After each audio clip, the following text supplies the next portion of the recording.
iHeart has launched a podcasting network for NFTs. More on that later. And now, a look at this week in podcasting news. It's the Jag Show Podcast. First, let's get to this week's podcasting headlines. There are links to all these articles in today's show notes. If you want to know which advertisers are investing in the top 5,000 podcasts, the website Podchaser has a new tool to track that. There's a new service to rate podcasts for kids. It's from Common Sense Media, and it'll let you rate shows for audiences 17 and under. Old school journalists will remember the inverted pyramid approach to telling a story, where the deeper you go, the less important the information. Now, this was great in the days of newspaper editors needing to make cuts. Okay, so a newspaper, if you don't know, was this thing you held up at the kitchen table. Never mind.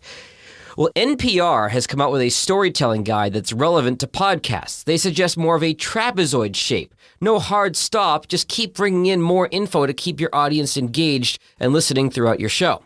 Previously, I've told you about my experience on Anchor, the Jag Throwback Show. I'm still putting out episodes as I have time there. It's available only on Anchor and Spotify. Again, cheap plug, the Jag Throwback Show. While I'm not a huge fan of Anchor, its interface is available now in an industry-leading 35 languages, which is going to help podcast discovery around the world. Code Switch, the popular podcast from NPR about race and identity, is getting a $600,000 grant from the Corporation for Public Broadcasting. Not sure if the hosts get a free tote bag with that.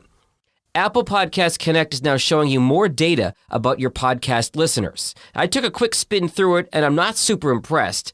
I think you're better off to focus on the analytics you get from your podcast host, whether that's Simplecast, Blueberry, Buzzsprout, Libsyn, whomever you use. That'll give you analytics across all platforms, not Apple. However, if you want to play around with the Apple interface, the podcast host has a guide to new features there. I'll link to that in the show notes. According to the Los Angeles Times, Facebook is losing interest in podcasting. Now, you may remember several months ago, they allowed you to add your podcast's RSS feed to your Facebook business pages. Not personal pages or groups, but your Facebook business page. By the way, if you haven't done that, do it. It'll auto-post every time you release a new episode. Also, this Facebook feature was only available on mobile, not on desktop. But even with those limitations, Facebook still grabbed half a percentage point of all podcast listening, which is huge in a short period of time.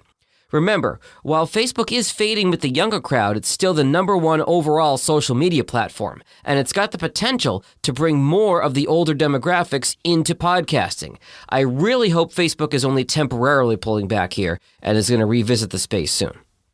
Okay, now on to iHeart and its building of this NFT network for podcasts. If you want a deeper dive here, the great Tom Webster of Edison Research covered this in Friday morning's column. There's a link in today's show notes. Now, I don't understand much about NFTs, and you don't have to either in order to get my take on this. For those who understand NFTs, there's a short-term gold mine while they're hot. But my personal opinion is the concept is just too complicated for folks to understand for it to be a long-term play. NFT stands for Non Fungible Token. So iHeart's network is actually going to be called, and I'm not making this up, the Non-Fun Squad. The jokes there are endless. I'll let you fill in your own punchline there. But this really cements the fact that iHeart is focused on digital and the future. They are not focused on the radio stations that built the company. As I mentioned in a previous episode, the wonderful Beata Murphy, program director of KISS FM in Los Angeles, told our WJPZ Alumni Banquet in Syracuse that she believes the company will need to sell off radio stations in smaller markets. Now, as a former radio guy, I think this is the only way for music radio to survive. It's to be locally owned and programmed to connect with their communities. Because as of right now, there isn't a heck of a lot of appeal in radio outside spoken word, meaning news, talk, and sports, and morning drive. The personality just isn't there. In fact, I'll leave you with an example of this. My wife and I just took a long weekend trip to Las Vegas. Monday night, we were in a cab on the way to the airport there. The cab driver had on KLUC, the once legendary pop station in Sin City. What did we hear straight up at 9 p.m.? A legal ID introducing the most popular songs on TikTok. No voice track, no identification of those songs, just a flat-out admission of, hey, you don't come to us for new music anymore, so here's some stuff from TikTok. Unless I missed a break, which is possible, I heard no DJ, not even the syndicated one they have listed, through 9:15 when they ran a pre-recorded liner to text in to win tickets. To be transparent, and so I'm not only picking on iHeart here, KLUC is owned by Odyssey, the second biggest radio owner in the U.S. Their stations used to be CBS and Entercom before a buyout and a rebrand, respectively. And Vegas isn't even a small market. It's in the top 30.